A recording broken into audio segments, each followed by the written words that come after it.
So welcome everyone to this webinar on what I'm calling business thermodynamics. The idea came from a seminar that I took with a symposium really with Willem Larsen a couple of years ago that he called the thermodynamics of emotion. And in that seminar, he had invited a physicist by the name of Adrian Behan, who had come up with a new law of thermodynamics called the Constructal Law. And this was about 3 years ago. And over those 3 years, he introduced some ideas, and I've developed those ideas specifically with application to the kind of work we do, which is transformation work, agile work, and how these principles of thermodynamics, as they apply to flow, would relate to our work, which is something that we're all very interested in, especially when you take a lean lens to the kind of work we do. And so what I'm going to talk about today are some, what I hope, innovative ideas for how we can apply different theories of constructal law to the flow, the work we do with flow. So with that in mind, just a quick introduction. I think most of you know who I am, but for those who don't, I'm Tom Perry. I'm a transformation coach here in Seattle. I have a company called Thomas Perry LLC, where I offer coaching and consulting services. I'm the author of a humble little book called The Little Book of Impediments, which is how to remove impediments for your team and for your organization.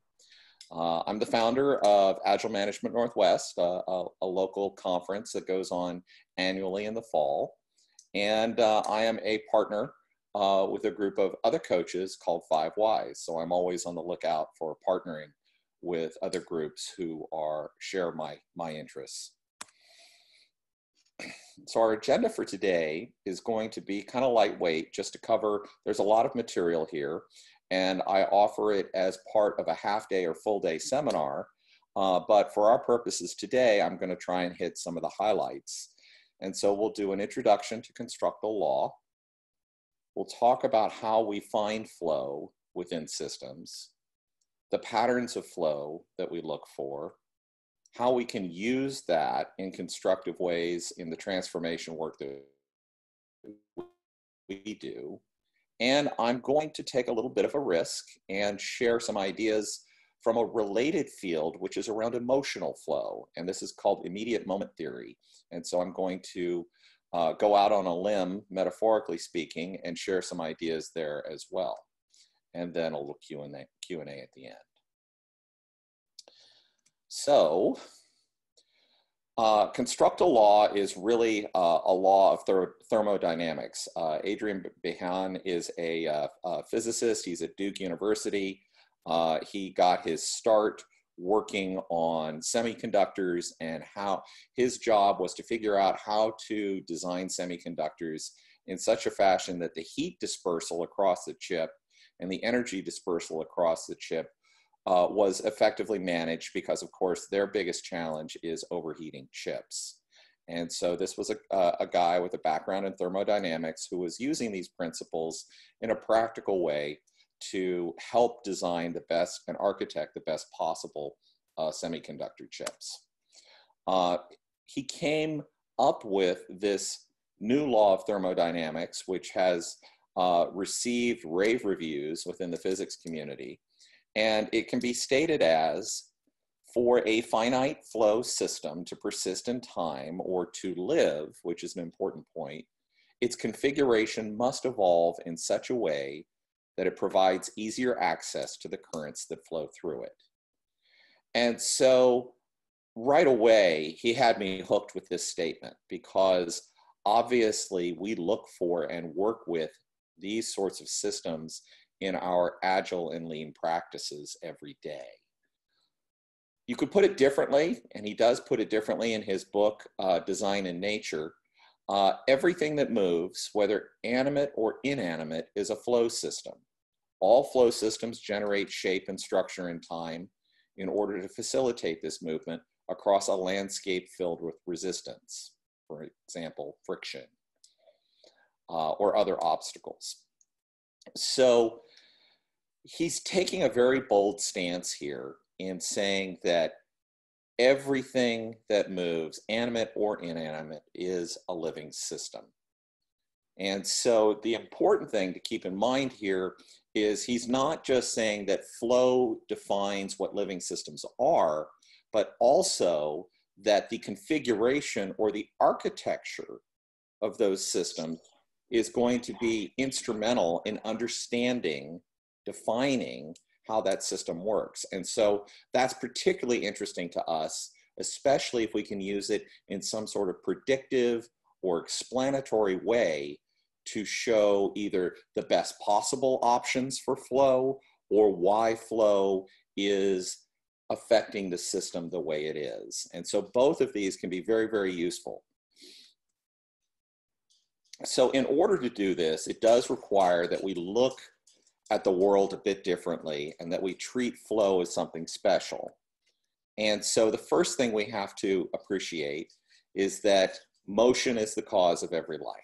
So it is this motion is essential to our definition of animate and inanimate things as being living. And the interesting thing here is that in scientific world, the definition of life in general is very vague. And so obviously this is coming from the perspective of somebody who's a physicist. And so he's saying, look, if it moves, if things flow through it, it's alive. A biologist might not buy it, but in this case, that's the definition we're operating with. So yes, a river can be alive, according to this definition, even without the fish in it, just the water flowing through it. A thunderstorm is alive, a volcano is alive, a wave, alive. And your company is also alive. And that's important here because I think all too often we fall victim to mechanistic metaphors for how companies operate with simple inputs and outputs. And we don't appreciate the fact that companies are living, breathing systems. The next thing we have to do is think about the attributes of flow. And here are some of them. One is architecture, geometry, shape, structure, and rhythm. These are the attributes of flow that we need to be paying attention to. The cadences, the design of the system makes a difference when we're talking about flow. So architecture and the configuration of the flow is integral to how we talk about it. And I'm going to show you specific examples. And finally, flow systems configure and reconfigure themselves over time. They change.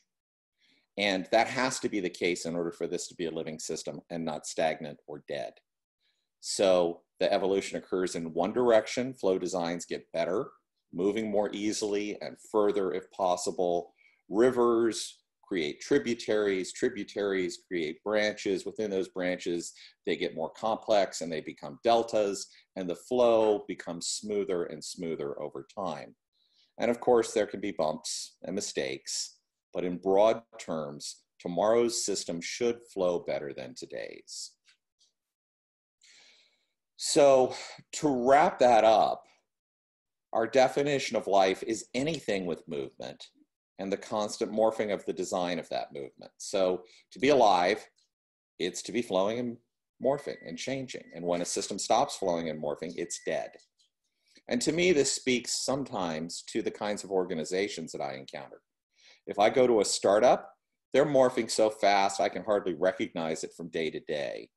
If I go to a very large organization that's been around and very static for a long time, that system doesn't change from week to week, month to month, year to year sometimes. Those systems can be downright moribund. And so it's an interesting thought here that the system itself must be changing. The organization must be changing or it's dying. And so I think that's very relevant to a lot of the work that we do. So the key takeaways here, just at the high level for Constructal Law, all flow systems have a design. Your company is not a machine, it's alive. And our processes and flow must change, and our configuration reflects our flow. So that's very high level introduction to Constructal Law. If you're interested in learning more about it, Behan's book, Design in Nature, is a good starting point. And he articulates the law, and then he uses it predictively to predict certain kinds of design in animal structures, in business structures, and in other places. And so he gives good examples of how this works. So let's talk about how we might apply this. So the first notions that I had when I was thinking, okay, this is great. All this highfalutin language about, life and flow is great, but how can I actually apply this in a meaningful way to the day-to-day work that I do? Well, the first thing I looked for was, where can I find flow in myself, in people? So I'm just going to start with the application of the smallest unit I can find, namely me. And when I do that, I know I have a pulse, and that reflects a certain kind of flow. I have a certain kind of pressure associated with that pulse. There's motion when I move around. So I have physical motion. And there's the communication, the kind of communication I'm doing right now, for example. And there are emotional flows, highs and lows, ups and downs, positives and negatives as well. All of those are built into human beings. But it's one thing to say those are the flows, but how do I know if that flow is good or bad? And so in reflecting on that, I started asking myself some questions. How would I know if the flow is improving? In the case of my pulse, is it going up? Is it getting faster? Is it slowing down? Is that good? Is that healthy? Or is it a problem? What does good flow look like? Where should we look for flow? Should it just be pulse? Are there other things I should be assessing? Other humors I should be looking to? Other elements like emotional flow that might be worth measuring? And how do we diagnose these things? Because ultimately, if we're practically going to use this understanding of flow, how can we use it to say something interesting about the people and the systems that we're working with? So I took a stab at it. And the first thing I thought was, well, what would be my analog for a pulse rate for an organization? And I thought, how about production releases? Every time there's a production release, that would be one single pulse of the organizational heartbeat. And so if you look and collect anecdotal evidence, which is exactly what I've done here, you'll see that Google, Amazon have a production release pulse, at least according to the literature that I read at the time, of close to 10,000 releases per day. Netflix, slightly less. I picked a retailer that I was working with as well, and they were down around the hundreds of releases per day. This is a logarithmic scale. Etsy, same ballpark. And then Facebook, which was only releasing a couple of times a week, at least at the time. Again, this would be a way of asking ourselves, does this organization have flow? And I would say that on the high end of the spectrum, Google and Amazon, absolutely. But then there's the corresponding question, which is that right? Is that the appropriate level of flow? Is that healthy for Google? Is that healthy for Amazon to have a flow that high? Or should it be different? What can we say about that? And so perhaps you could say that for organizations of that size, of that magnitude, we might expect to see some sort of pulse in that range, or some sort of releases per day in that range as a target or as an ideal, if you have a similar kind of business. And so I do think that this is the kind of thing that I'm going to be continuing to add to over time and look at over time and ask myself the question, is the organization I'm working with, does their number of production releases today match what others in the same business are doing? And if so, then I can start asking the question, do we need to speed up or do we need to slow down? When it comes to pressure, it's a little bit trickier, but here's my analog or my thinking around how we might measure pressure in a business. This is what we used to affectionately at CA call the stripy horseshoe, which was basically the concept to cash process that most products go through, where you come up with the idea, you go through some funding process, do some analysis, some planning, some development, some testing, some deployment, and out the door it goes. So I use this as a starting point, but I stretched it out. And so I laid it out flat. And then I said, okay, what if we were to overlay this with time and pressure at each phase through here? So what if we asked ourselves, because I do believe that at certain points there is more or less pressure in the system. Funding might create some pressure as people have to come up with justifications and have to get approvals, analysis, maybe a little more, planning, maybe not so much. But then when you get into the hardcore development and testing, the pressure really starts to build. And that can actually get quite high around deployment time, and then the pressure eases again. And what's happening there is there's some sort of turbulence underneath this that's causing it. So when you get these high pressure points, they're usually a reflection of some sort of turbulence within the system. And that turbulence might be, and often is, a reflection of backlogs in the system. And so if you look at the system and you ask, where are the backlogs? It's very likely that's also where you're going to find more turbulence, more pressure in the system, and the associated releases of pressure that occur when those things are actually deployed. And so pressure in a system could be analogous to the size of the backlogs in the system. Very, very large backlogs create a great deal of pressure. Smaller backlogs, much healthier. So again, going to the question of it's one thing to say, yes, Tom, there are backlogs, and yes, they do create pressure of some sort, but what's healthy pressure? Because no pressure at all is not healthy either. So we want to have some sort of pressure in the system, but we don't want too much and we don't want too little. So with all of that in mind, that's my model for how we might apply sort of a blood pressure and a pulse-centric model to the organizations that we work with, or to systems of organizations. So the key takeaways here being that organizations, like people, have pulse and pressure.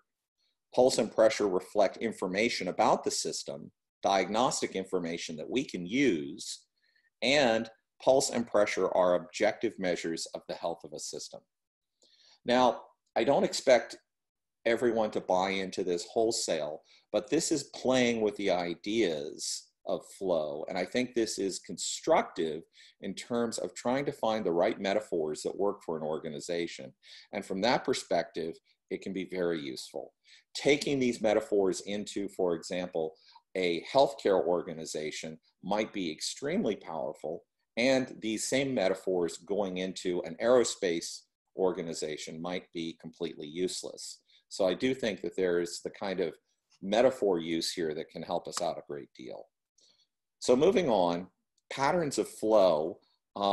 This is going to the design and architecture and how we might use this. And I'm going to get more specific and try and apply some principles of constructal law to concrete examples of flow within organizations. So there's an example that Behan starts with where he talks about, I believe it's the Atlanta airport. And it's constructed like Denver and a few other places where you have a main terminal, and then you have these different sub-terminals that you have to travel to by train. And of course, the travel by train is very fast. You hop on the train, you go a long distance very, very quickly. And then when you get to your terminal, then you have to go sort of that last mile to the gates. And that last mile is considerably slower because you're walking and you're dodging everyone else. And so the observation he made was that, you know, certainly if you look at a semiconductor chip from a high level, a lot of what happens is the energy is moving around very, very quickly. It's being routed in large channels to places very quickly. But then to actually get where the energy is used, the last few microns or the last steps involve smaller, slower transfers. And so in the airport world, we experience this as traveling rapidly via subway to the correct terminal and then walking to our gates. And the ratio he's found that applies in the world of physics and also appears to apply in some cases in our much larger world is that you want to have roughly, for the most efficient system, a 50-50 ratio. It should be roughly equal, that fast travel versus the slow travel. So roughly equal time spent on the train to the time spent walking to the gate. 50-50 is what we're shooting for in a good design. And so with that, he gave another example of a colleague of his who was playing with his dog on the beach, tossing a stick out into the waves, and the dog would run out and retrieve the stick. Now, he noticed a pattern to this, which was that the dog did not run all the way down the beach perpendicular to where the stick was in the water, and then, you know, point P here, and then suddenly start swimming out to point B. But instead, the dog seemed to be splitting its time maximally so that the running down the beach was about half the time and the swimming was the other half of the time. And so the dog was maximizing its time, accelerating fast, and then doing the slow swimming. Obviously, the architecture of the dog is going to play a role here. So if you have a fast dog, if you have a Labrador Retriever, they're going to run a shorter distance and hop in the water quicker because they're great swimmers. On the other hand, if you have a Dachshund, which is a lousy swimmer, they're much more likely to run down the beach much further before they finally get in the water and make that last little journey. Again, the idea here is that fast on land and slow swimming should be roughly equal and play out that way when measured. So how can we actually use this? So now what I'm going to do is a little bit of a thought experiment. And it may be right, it may be wrong, but this is trying to apply these ideas to the work that we do. So let's take a product owner. A product owner has information that they need to communicate to a lot of people. Let's say they're operating in a scaled agile organization. And so they've got big meetings, PI plannings, big room plannings, where they have to communicate, radiate information across a broad audience. And then they have to go down to the team level and they have much more face-to-face time sort of meetings, which is slower, takes longer, but the information conveyed is much, much different at a much lower level. Again, ideally in this model, the big meetings, the time we spend on big meetings should be roughly half of the overall time, and the time we spend on face-to-face work, again, should be about 50%. So ideally, that would be the right ratio. So if we actually take an example here, we could actually quantify this and say that our product owner is preparing for an upcoming quarterly planning. And in doing that, they have big room planning time. Maybe they spend 45 days preparing. They have PI planning for the 2 days, system demos, 3 days, Scrum of Scrum, so on and so forth. And it adds up to 54 days. And these are all the big meetings. So they're spending 54 days roughly in high-level meetings, a lot of time. Then they also have to spend time with the teams, talking individually with people one-on-one in sprint planning, stand-ups, demos, retrospectives, refinement. And in that case, if we add all that up, we're looking at about 21 days. So the question here is, are they roughly equal? And in this case, they're not. This product owner is spending the majority of their time locked in meetings and very little of their time face-to-face, which is not uncommon. We all know that in large organizations especially, our product owners tend to get overwhelmed with meetings. So we need to be looking at some sort of balance or ratio between these face-to-face style communication with these smaller meetings within the team and balancing that time with the larger organizational time that they spend in these much broader big meetings. And so there ought to be some sort of healthy balance there. I have a question, Tom. Yeah. Did you find that this convenient equal time ratio that you're describing led to maximum flow through the system, or is there some other aspect about why it's a balanced flow? You know, I don't have enough empirical evidence on that to really answer that, to be honest with you. I think that in most cases, at least anecdotally speaking, reducing the amount of time spent in the big meetings is usually a much healthier flow, right, when it comes to communication. So I think I can assert that, but to really back it up with some proof would require more work. Does that answer your question? Yeah, I was just wondering if, there are certain laws that are, able to kind of give you this is the peak, this is the best you can do. And I was wondering if this was one of those that the dog getting the ball, it's not an accident that they spend an equal time running as they do swimming, because the fastest way to get a ball back to the beach is doing it that way. Mm-hmm. I guess you said it depends on the architecture of the dog too, which makes it more complicated. It does. And that also means that, the kind of organization that you're in, like the architecture of the dog, will impact this. And so it's a little hard to say. Okay. I do think I can say rather confidently that within at least very large organizations, anything that helps us drive down the number of the big meetings is probably a good thing. And conversely, bringing up more of the face-to-face time. But there's such a thing as too much face time. That'll slow you down too much. Yeah, so, and not enough big meetings. Right. So get those big assemblies of people together to at least see each other once in a while. That's a problem. Exactly. So we're striking a balance there. Is 50-50 exactly right? I don't know, but that's what Constructal Law would suggest. Okay. Yep. So obviously this is a communication example. The question is, could we do this with work management? Are there fast and slow elements of work management? One thing that occurs to me is we have large and small chunks of work, and those large and small chunks of work tend to travel differently through the system. An epic or an initiative tends to get high-level approval and a lot of attention in the system very quickly, but then gets broken down into smaller pieces, which travel much more slowly within a much smaller group and get a much different kind of attention. Finances and funding within organizations, oftentimes, again, we have big blocks of money that move around and get a lot of attention, and we have smaller chunks of money. Do the same rules apply? And workspace design.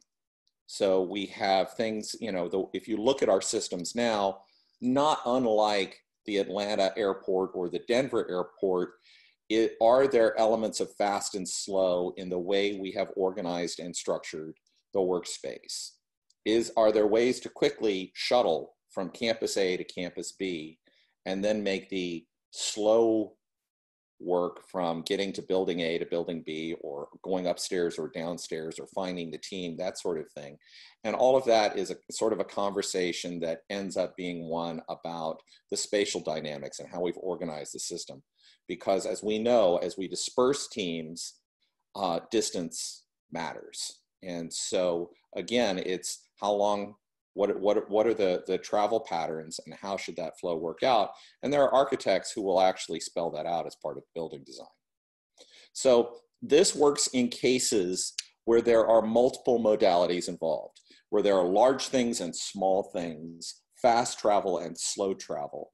So it's not uniform. This is working against multiple modalities here. So the implications are that we should be looking for this kind of balance, this 50-50 balance, fast and slow, in large scale work, in organization evolution. So you may find issues where it's not balanced, where we want to create balance.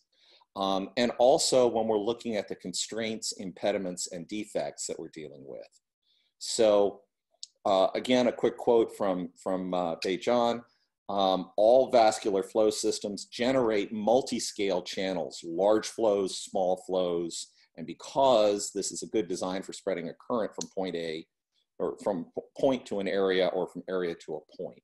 So this kind of flow works in hierarchies, of which organizations are outstanding examples. And I have a few cases that I didn't include here where I cover how this works in hierarchies and also in systems that are self-organizing. So we need to be conscious of the balance between fast and long and short and slow. And leaning too far to one side or the other is going to slow down the overall system. And so I think this is an attempt to take the ideas that lie behind constructal law and make real application of them in the kind of work that we do. So a couple of ways to further extend that. If we're going to take advantage of this, we can do it as part of assessment. So when we're doing an assessment of an organization, we should be asking ourselves, where are the waves? Where are the flows? Where's the resistance?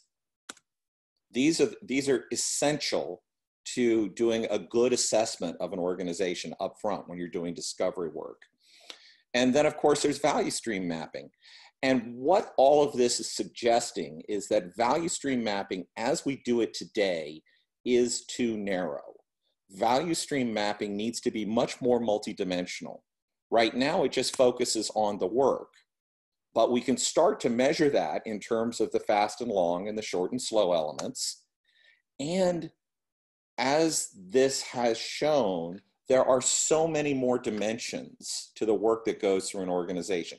If an organization is a living system, which it is, then there are elements of funding, there are elements of communication. All of these things can be just as relevant, if not more relevant, than the flow of work, can be creating bottlenecks, and they're not reflected in traditional value stream mapping. And so the next thing I want to show, and this is not something I have right now, but I want to take value stream mapping as we're doing it within current organizations and start to show multi-layered value stream maps where we can see how the flow in one dimension may affect the flow in another. So it's also not a one-time exercise. One of the things that's a problem with value stream mapping as it is today is that it's one and done. Now, or by the time everyone gets done with value stream mapping, they pretty much never want to do it again. And so that doesn't jive very well with this idea of constantly evolving systems. So not only do I want to see things multidimensional, I also want to see them lighter weight because it's just too expensive right now to do it the way we traditionally do. So if we're looking at how the organization should be designed, we should be looking for that turbulence and trying to create laminar flow. Again, going back to the ideas I had around pressure, we need to find ways to put pressure in the right places and not eliminate all of it. And matching your pulse to your customer demand. So concepts like takt time apply very well here. The lean concept of takt time is something that I think helps guide us toward what the appropriate rates of flow are.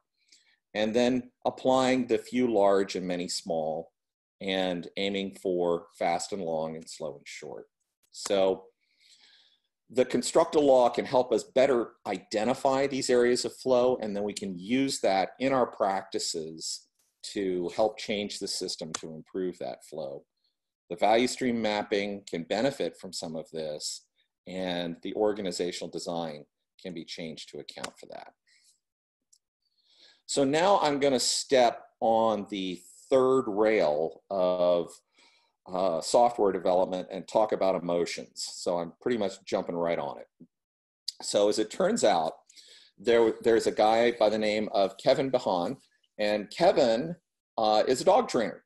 a very well-renowned dog trainer. And he read the work of Adrian Behan, and he has incorporated constructal law into his theories of how emotions work in animals. And they apply, he used dogs because dogs are perhaps one of the purest representations of just pure emotional flow, but they apply to those who have the closest relationships to dogs, namely us.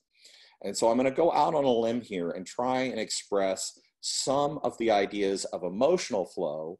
And the reason I think this is important is because emotional flow is what drives these organizations. You could take away just about everything else, but if you have emotional flow, if you have the kind of motivation and appetites that are well sustained and powerful, you've got an organization that can do just about anything. I would take away just about everything else as long as I could keep that. I know that's not necessarily a popular opinion, but underlying all the work that we're doing is some form of motivation or appetites. And I think that is underestimated in far too many organizations. And so that's why I think this is important enough that I'm going to risk trying to express a theory on the idea. So Kevin expressed, and his book is called The Dog is Your Mirror. And his theory is called immediate moment theory. And the idea is based on, some recent thinking, and this is not unique to him, which is that there are really two brains in the human body. There's the brain in the head that we're all familiar with, the mind, and that's associated with a lot of our rational thinking. But then there's also the heart and the gut, the enteric nervous system. So we really have two different nervous systems. And so that's much more associated with things like hunger and appetite. And I liked a metaphor that Dan and Chip Heath provided in their book, Switch, which was that the mind, or the intellectual brain, can be thought of metaphorically as sort of the rider on some sort of large beast. And the rider is the one in charge of the executive functions and makes the big decisions. But what they're riding is the hippo. And the hippo is this beast of hunger, this beast of appetites. And so you have the rider and the hippo. And if you take the hippo and you ride the hippo past the buffet line, it's very likely that whether the rider wants to go to the buffet or not, the hippo is going to eat. And so it's those appetites that are extremely powerful and can override the desires of the rider. It's kind of a fun metaphor. And it's the starting point for the idea that there are these appetites that we have as animals, and the body is sort of this pipe through which emotion is flowing. And so there's only, according to Kevin's theory, there's only one emotion. It can only be positive, and that is the release of tension. And so the opposite of that is something called stress. And stress is persistent, and it's any kind of interruption to that emotional flow. And then on the flip side, emotion is ephemeral, it's temporary, and it requires replenishment.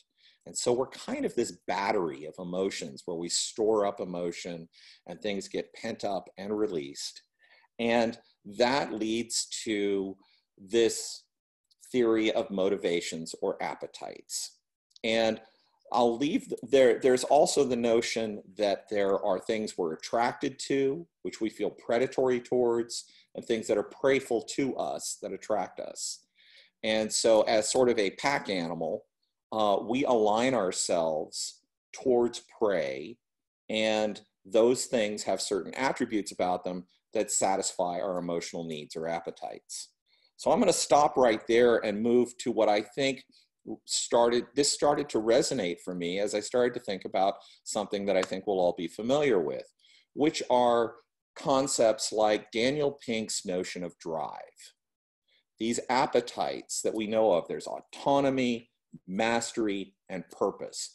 Those are emotions. Those are associated with emotions. And so Daniel Pink articulates that so well as the kind of thing that drive knowledge workers. There's another guy by the name of Paul Herr who has a similar theory, which is, he calls them social appetites. Again, these are emotional needs that have to be satisfied.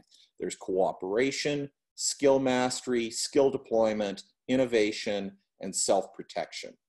And these are the things that people need to satisfy, to have satisfied in order to have emotionally fulfilling jobs. So then if we were to try and apply this, I started to ask myself the question, when I've done big room planning, and I'm just going to use this case. When I do big room planning, there are times when I ask myself, well, how is it satisfying the appetites of everyone in the room? If I bring in a bunch of knowledge workers into the room for PI planning, have I satisfied their hunger for purpose, autonomy, and mastery? And when it goes well, when PI planning is done well, yes, we do talk about purpose. And that can be very well articulated and really get the room going. So I've seen that work. And I've also seen where purpose flops. I've seen where executives come in or don't even bother to show up, where they come in and they just read off a sheet of paper and do a crummy job of delivering the purpose. And all of a sudden, the will of everyone in the room just sort of collapses. So satisfying that purpose is incredibly important, almost more so than a lot of other things that we do in big room planning. Then there's that need for autonomy.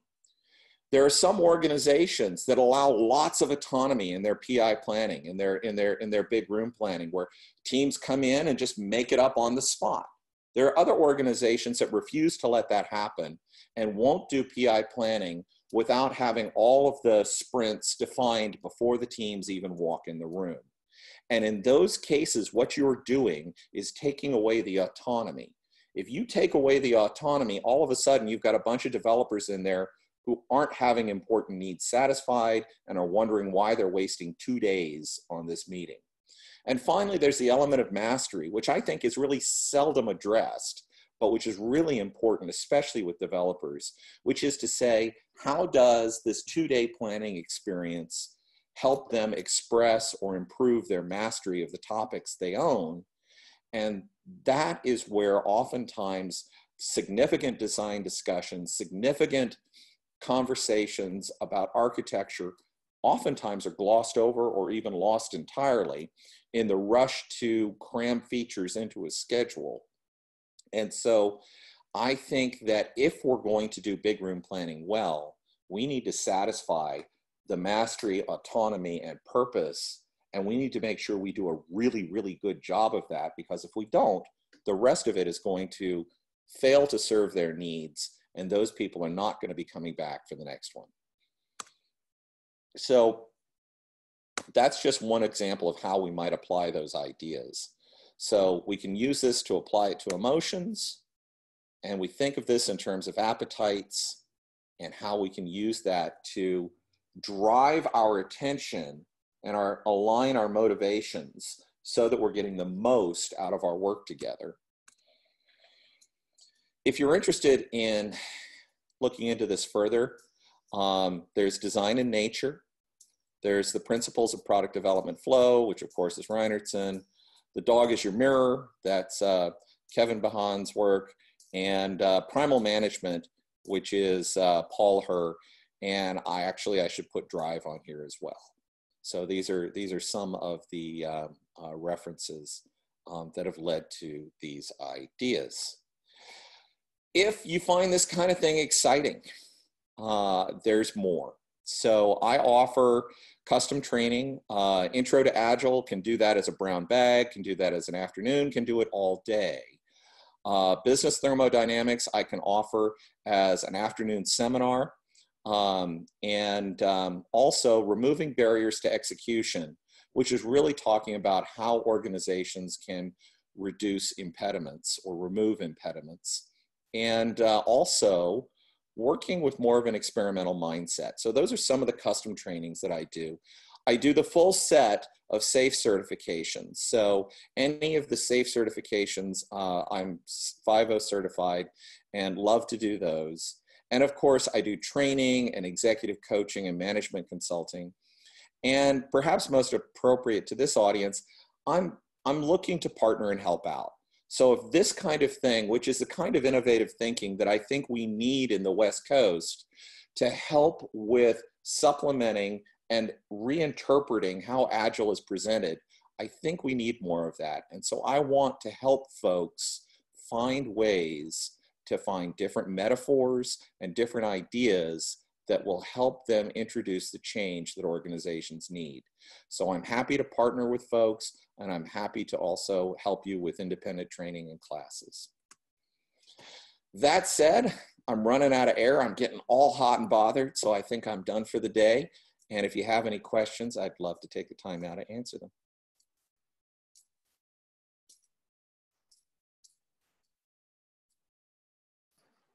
Thank you, Tom. That was really good.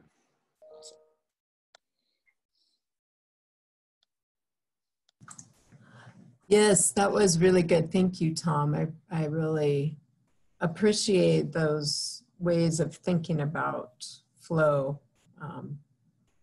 Lots of new ideas here. Awesome. Thank you. Thanks.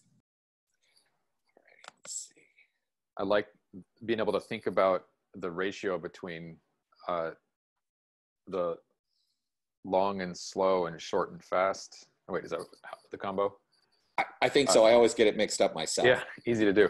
But Yeah. the ratio between the big room planning versus face-to-face things and analyzing, are those things in some sort of a balance, or are the dysfunctions of a particular group possibly caused by or the result of those imbalances? I want to start looking for that. I would have never thought to really look at it that way. Yeah, I've never thought of what the ideal might be. And so I think that gives us some hint. You know, right now people just sort of accept that they're overloaded one way or the other, and that's the right place to be. And I don't think it is. And I think we intuitively know that. I think this gives us a hint that we, you know, a goal or a target to shoot for. And so I find that very useful. Yeah, I think if you look at management, right, where do they fall on that spectrum of the overload one way or another, and what they do? Because, you know, they're in meetings all day.